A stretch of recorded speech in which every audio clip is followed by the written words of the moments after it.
What's going on, y'all, and welcome on in. In today's video, we're going to talk about everything you need to know about expeditions, from how to unlock them, what kind of rewards you can get, private versus open recruitment, even things like team compositions for every single boss. We're going to try to get through all of that because it can be a very daunting sort of aspect to the game, especially for newer players, returning players. It's gone through so many revamps, difficulty changes. The open versus private recruitment is very, very big. It's such a good thing, though, guys. So we'll cover all of that in this video. Thank you so much for tuning in. Thank you to Smilegate for sponsoring this one.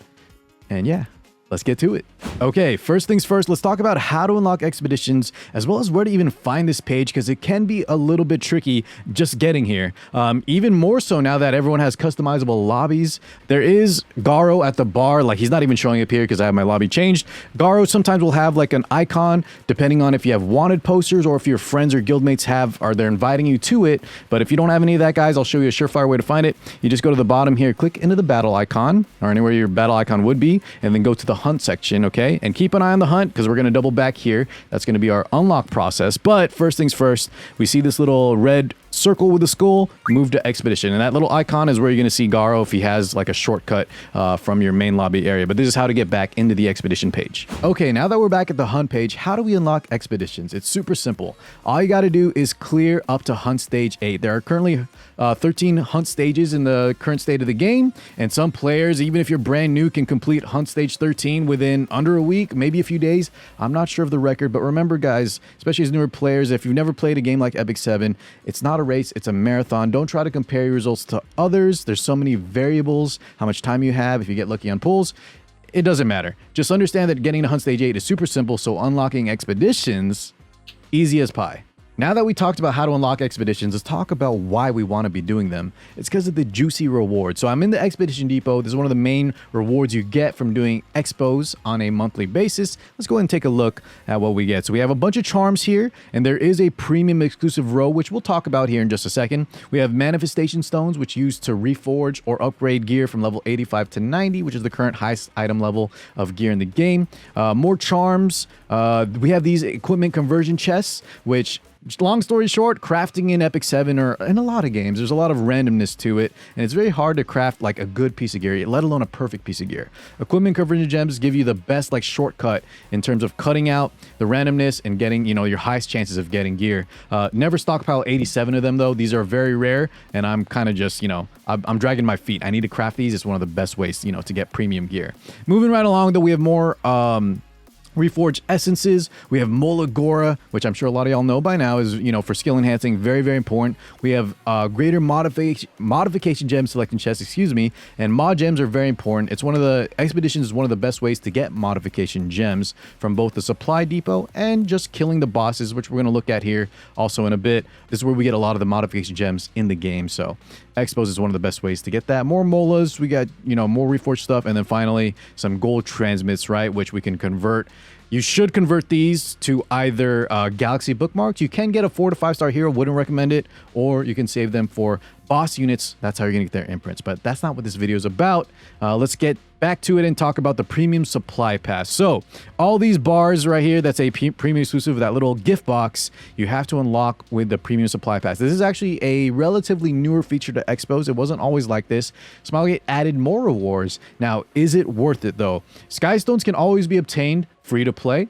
There's a lot of ways to get Sky Stones. You can play Epic 7 entirely free to play, but, Sky Stones are also a, kind of a rare resource, all things considered, that you use also for things like summons. So here's what I'm going to say, guys. There's so much we can talk about, whether it's worth it. It's going to depend on the person I'm talking to, but just general advice, in the long run, premium supply pass is worth it. I think the players even free to plays, get enough Sky Stones to pay for this. But in the beginning, if you're not sure how serious you're going to be taking like the gear grind, if you're more for the collection, the PvE, the story modes, things like that, you just want to collect all the heroes, your favorites, you may not need these extra stuff that I just talked about, because this is more for the gear. Now, if you think you're that kind of player, for both PvE and PvP, by the way, if you really like to min-max your gear, try to be as strong as possible, then I highly recommend picking it up. But in the beginning, that 1500 Sky Stones, that's over 50 bookmarks. That might be worth it more to you.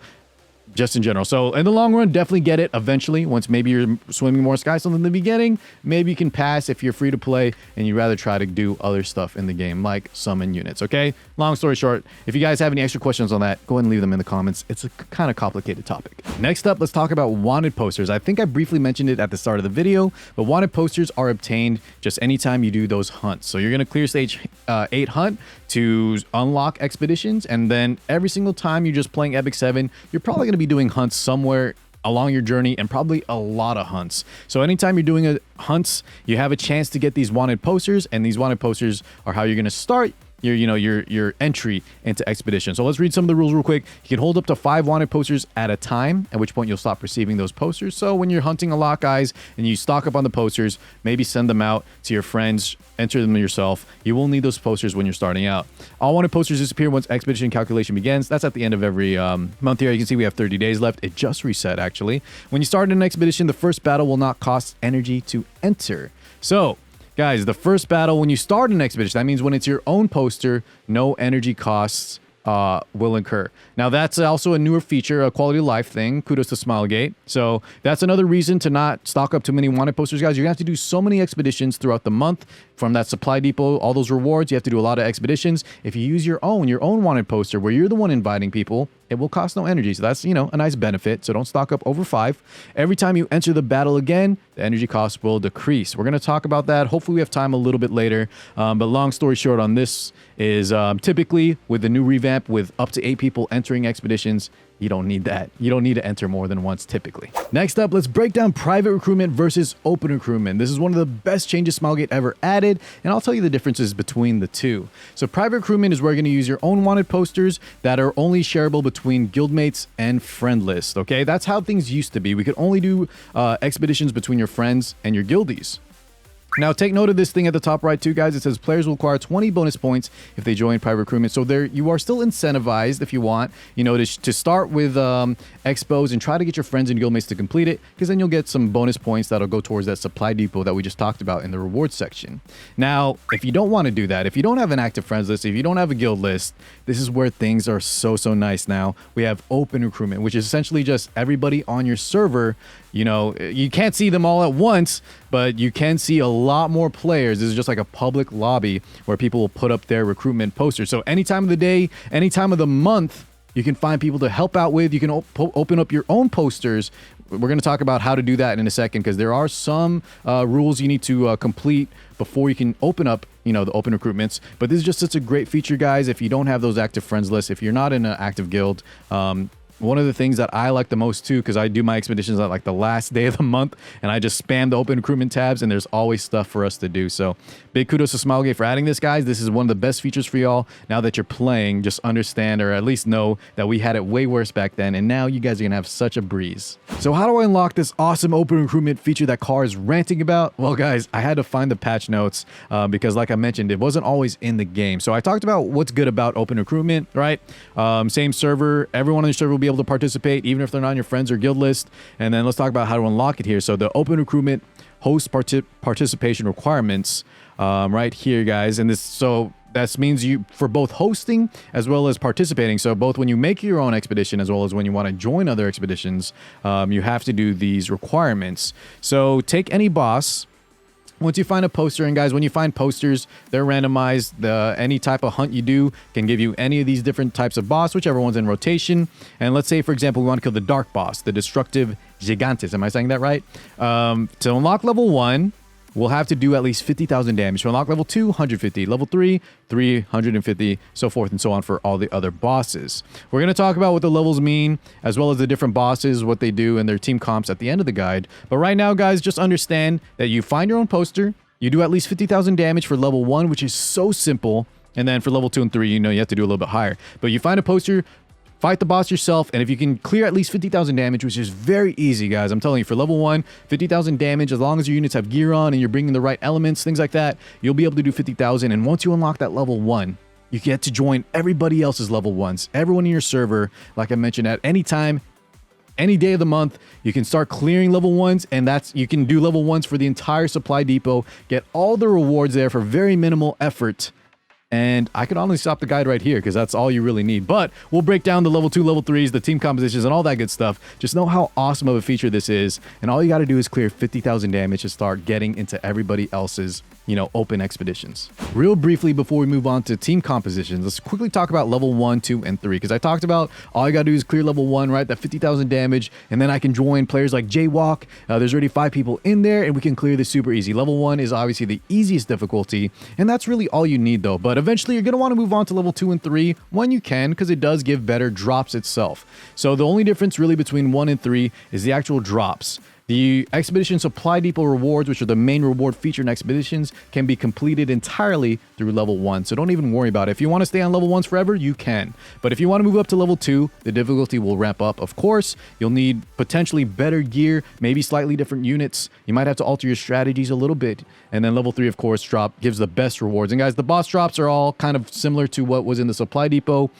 Sub gems, you'll have higher quality sub gems here at level 3, as well as maybe more and more hunt or reforged materials, kind of just that basic stuff. And if you're doing a lot of hunts, right, if you're doing a lot of expeditions on top of that, maybe you want to min-max the rewards you get, so you will eventually want to shoot for level 3s. But if you're in a rush, if you don't have a lot of time, you can just clear level 1s and still get the Supply Depot rewards. Okay, guys, last and certainly not least, let's talk about team compositions, how to do damage for those Team Expo bosses. I'll give a basic rundown of each different type of boss, what to bring, and maybe a simple strategy just to get your foot in the door and to do the level 1s, because the level 1s and 2s are a lot simpler, and that's all we really need in the beginning. Remember, guys, you don't need to worry about maximizing damage at the start.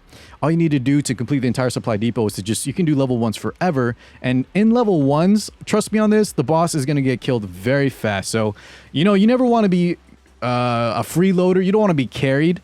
Sometimes you might want to be the carry, but in the beginning, just do what you can. If you're doing a little bit of damage, remember there's 8 other members in that raid, or 7 other, I should say, 8 total. So it's going to die fast. As long as you're doing something, you're contributing, you don't really need to worry as much on the lower bosses. So keep that in mind in the start. Don't fret too much if you don't have exact units that I'm going to talk about here. But let's go ahead and talk about my team comp for the Earth Expedition boss, the Blooming Snag Lich. And I'll start with every front row unit, guys, should be a knight, because any non-knight class takes bonus damage from the Expo bosses, so don't get fancy, just put a knight in the front. So the Blooming Snag Lich is going to come alongside a crystal, and we're going to, long story short, want to manage the crystal and the boss. So what do? It's an earth boss. Let's bring a lot of fire units, and let's bring units that can hit multiple targets, do area of effect damage. So we have Mercedes, can hit multiple targets. Big damage dealer. We have Ball and Sezin to provide debuffs and hit multiple targets. We have Tama for sustain. Any fire healer will work here. And then, of course, I mentioned the Roz. On top of that, guys, I'll also show some footage from my good friend Tristan Wolf. If y'all want to find out other advanced comps, push the damage even higher, make sure y'all check him out. But just keep in mind, in the beginning, use what you have. These are just rough recommendations. And as long as you're doing something, contributing a little bit, whatever you guys have is just fine. Next up, guys, let's talk about the Fire Expedition boss, Brutal Ferris. He's a lot more straightforward. I'm bringing an Ice Knight, Terranor Guard for defense breaks, Commander Luna is our main damage dealer, and we have Tama again for healing. So remember, you don't always have to bring, the opposite element to the boss you're fighting, or the advantageous element, I should say. But if you can, there's obviously a bonus.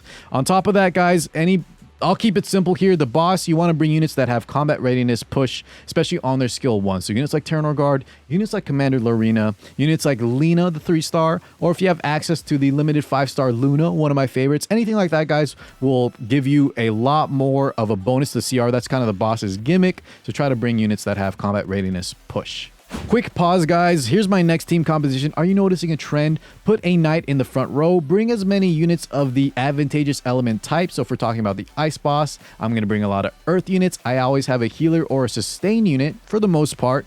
And then I have a damage dealer that has defense break, or a support unit that has defense break, utility. Something like that. 2 damage dealers, some support, utility, healer, and knight. That's the general rule. Whatever you guys have access to, if you bring that, kind of know the boss's strategy a little bit, you'll be just fine, especially when you're playing with, open lobbies. So let's talk about the ice boss. This one's a little bit tricky, guys. I think his name is Hopeless Simicus, and I'll keep it simple again. He's going to sleep or fatigue your highest attack unit. So that's why I'm bringing Senya here, since she has a ton of attack and she doubles down as a knight. You can use her in this spot. If you don't have access to her, just put a different knight in the front and plan on one of your units being asleep the entire time, unless you can combat readiness push them all the way up the bar because they're going to be asleep. They'll never take their turns. You have to get them all the way to 100%, next up on the bar to finally take a turn. So different team compositions. You could use one like here. I have the special change Ruzi to provide combat readiness push. Rowana is amazing here as she provides a lot of heals since the boss will do a lot of counter and extra attacks.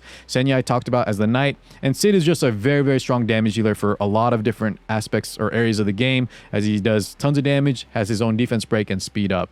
So long story short, bring a high attack unit that you're either going to leave there forever, ignore, or combat readiness push them with units like lots, auxiliary lots, or just have a unit that will be asleep.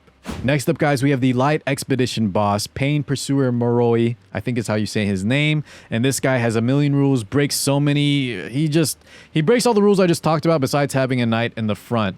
So the reason we don't bring a healer, guys, is one of his rules says something like you can only heal or gain buffs on your own turn. Passes aren't allowed. And he gives your entire team vampirism. So long story short, you're going to heal yourself by doing damage. Units like Carmine Rose, I want to show here, are very, very nice for that reason. She's one of the best in slot. I haven't done her specialty change yet, but I highly recommend you guys do it.